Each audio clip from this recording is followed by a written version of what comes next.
What's going on, everybody? Welcome back to Phase 6, your source for music, business, motivation, and support. It's your boy, Sirr Love. We got another dope episode for you guys. Excited, super excited, because I'm really getting ready to dive into a concept that I know a lot of people are experiencing. A lot of you guys are looking for beats right now. You're getting your beats online and you want to know, should I purchase beats online? Pros and cons. Let's just talk about the concept in general first. Phase 6, let's do it.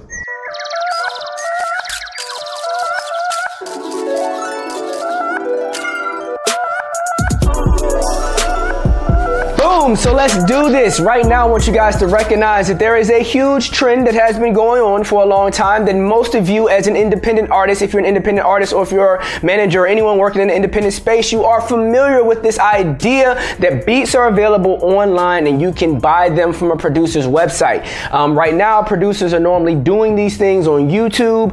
They're uploading a beat such as the blank type beat, Jeezy type beat, 21 Savage type beat, Ty Dolla $ign type beat, right? Or they have some other creative name for a beat. They're putting the video on YouTube. They're putting the video on other platforms, right? Personal websites, etc. They're starting to put them on streaming platforms and let you know that, hey, these beats are available for purchase. If you would like to purchase this track, go to my website below. You click on the website. You land on the website. When you get to the website, you find out that you can lease the beat or buy the beat. Question becomes, what do you do? Do you lease? Do you buy? What's the difference? Should I even be buying beats online? Well, I think in this series, I think this should be a series. Maybe it might be a short little series. Maybe we should talk about all these different scenarios. So let's jump into the concept as a whole to really kick this whole thing off, to give you guys a perspective and a tone going forward for any other video that I do talking about this subject. You can understand the purpose of why this exists and why it could be a very good idea or a very horrible idea, depending on the scenario. Recognize that this idea began to be very popular during a different time period. It wasn't the time of streaming. It was the time of illegal downloads. It was the time of iTunes. It was a time when, the industry was still trying to figure out how to recover. This concept began to flourish. The idea then was that artists were releasing music for free to a large audience of people through platforms like live mixtapes, DatPiff, and Spinrilla. There are, of course, other concepts, but the idea of the mixtape took off. People like Lil Wayne really helped push the fold on the comeback of the mixtape. 50 Cent, Gangsta Grills, a lot of other organizations, DJ Holidays, DJs in particular, a lot of DJs were really on the forefront of pushing mixtapes back into the forefront. And what a mixtape basically was it started off as a bunch of rappers or singers or whatever rapping over beats that were used from someone else. You take another hot song, you'd rap over the track, etc. You put on a mixtape and showcase your rap flow and skills and lyrical prowess on somebody else's track, right? Problem is that began to get saturated, boring. Everyone's rapping on the same beat. So some artists began to say, I'm going to differentiate myself. Lil Wayne in particular started doing this at one point. He started saying, look, I got so many songs that I've recorded, that are not on jacked beats. I'm just going to drop them. And when that became to be a trend, now we're starting to see albums being released as mixtapes, full albums called mixtapes, where the producers no longer get paid for their music. And, the writers aren't getting paid. There's no publishing. There's no royalties. It's just free music going out there. And this begins to become a problem. So producers start saying, look, I'm not making any publishing money. I'm not making any money off of this, long term. I'm not getting, if you're a low end producer, you're not getting your upfront fee. Higher end producers were still getting upfront fees, but a lot of producers weren't getting the upfront fees. So what they started doing is saying, look, how about we lease our tracks out? That way we can sell the same track to multiple people. After all, it is mixtapes. Multiple people are rapping off the same beats anyway. It's not a big deal. That's the message saying I got somewhere to be. I gotta wrap this up. All right.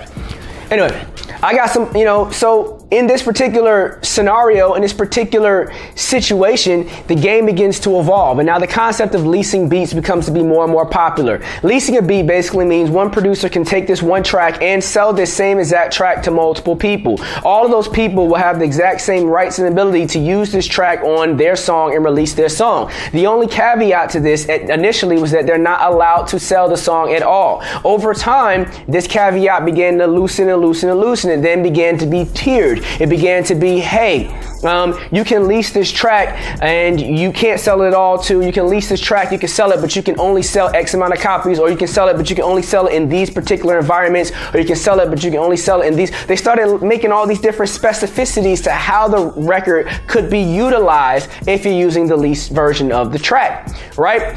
At the same time, there was always the still concept of this exclusive record that, hey, I'm selling these leases for $100 a pop, or $1,000 or whatever it is, $1 a pop, and I'm going to sell my exclusive for about 10 times the cost that I'm going to sell my leased version of the track for. If you buy the exclusive, it's exclusively yours. No one else can get it but you. A lot of times the restrictions on leases were to allow for people to be able to have an exclusive. How can I sell you an exclusive if 1,000 people own the lease? Only way I can do that is if I've constricted you in the leasing process to say, hey, you're just a leasee. At any given time, I can restrict you from using the record because I just made a lot of money from this artist. Producers did this thinking that, hey, I can sell a $100 beat to 1,000 artists and make $100,000. But then what if T.I. during that time period is hot, 2 Chainz, Lil Wayne, whoever is hot in that time period wants to get on this record, they might just buy the beat outright for me for $30,000, $40,000. Then I'll turn around and get royalty payments on top of that and be on their album and get placements and get a better chance to be hot. But I can't do that if the paperwork is all messed up and tied up with all these other entities that I just made money off of. So it was trying to get the best of both worlds. If a big artist doesn't buy the beat, why let the beat go to waste? Sell it to all these other smaller artists and maybe one of them pops with the beat, maybe not. Either way, I made some money. That was the concept. This has completely backfired as times have changed. The main thing that's caused it to backfire is the fact that now we're no longer releasing these tracks for free. Now we are selling these tracks. See, before, and let me just talk about tracks, let's talk about the song just for right now, the record, the final completed record, right? Before that completed record that you sold to 1,000 different artists for $100 a piece, all those records were released on mixtapes. They were not tracked. They were not recorded in any major system. A lot of times they weren't registered with any PRO. They were like ghost records. They were throwaways. No one knew they existed in the legal paperwork financial world. But now those platforms that were proliferating mixtapes are no longer popping. They're no longer hot. So what does that mean? That means that artists are no longer putting their music on those platforms in search of becoming successful. Now artists are saying, I want to put it on streaming platforms because that's how people are discovering music. But here's a problem. Streaming platforms have a paper trail, which messes up the whole idea of leasing and having exclusive. This is just the history of it here, guys. It's the history of it. So what does that put us today? Well, a lot of individuals that are leasing beats online are still using the same contracts that worked years ago that do not work today under streaming environments, or they've gone in and just changed the language from copies to streams or whatever and haven't put in, all the foundational ideas that are really built around streaming and what needs to be done in that particular space. Therefore, if you're a person right now that's considering, should I buy a beat online? The answer is going to be, you need to weigh the pros and the cons. The pros and cons of what? The pros and the cons of the contract that you're getting ready to sign. And in my opinion, you actually need to reach out to the producer and create some type of relationship with the producer. Maybe offer them a different agreement. Maybe figure out a way to do traditional business with this online person that you met online. If you're going to be trying to go big, if you're investing a lot of money, if you're going to be really serious about this project. If you're small, you don't have a lot of resources, you're leasing the track. Yes, it's going to prevent you from monetizing it in the ways that you want to monetize it. That's just a part of it. If you can't afford it, you can't afford it. You should either buy another beat, find another producer, build a relationship with that producer. You have to do what you need to do that's best for your career to build your team so that you don't have these financial monetary problems going forward. Maybe do a deal with that producer where you can buy beats in bulk for less. I'm not sure that's your business, you know, and how you're going to run your business to decrease your costs so that you can, you know, hopefully increase the amount of money that you make down the line. All of those are business strategies. But in reference to should you just straight up buy it? Absolutely not without reading the contract, because you need to know what you can and can't do prior to purchasing the beat, and you need to be aware of what you plan on doing with the record once it's done. Now, I honestly want to talk about this more in depthly. I really want to jump into a lot of different areas, but this whole area is a big mess. It's a problem right now in the independent community. It's something that needs to be addressed by somebody in a lot of different ways. And one way that I want to help is adding more education around the subject. So let's do some more videos on this. Let's talk about just the pros. Let's talk about just the cons.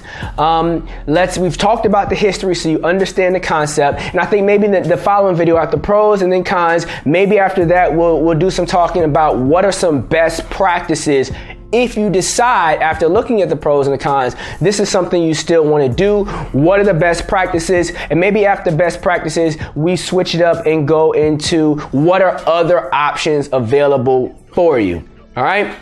So look for those videos to come. Pros, cons, best practices, other options. Now you know the history. Now you know we got here. From a snapshot, should you do it? You can do it, but you have to read the contract and figure out what restrictions are going to be imposed on you. After you understand those restrictions, make sure that those restrictions fit into your general marketing plan before you buy it. If you can't afford it, save up, get what you need. If you still can't afford it, go to someone else, get another beat. Don't make a hit record on a song that you can't capitalize on. All right?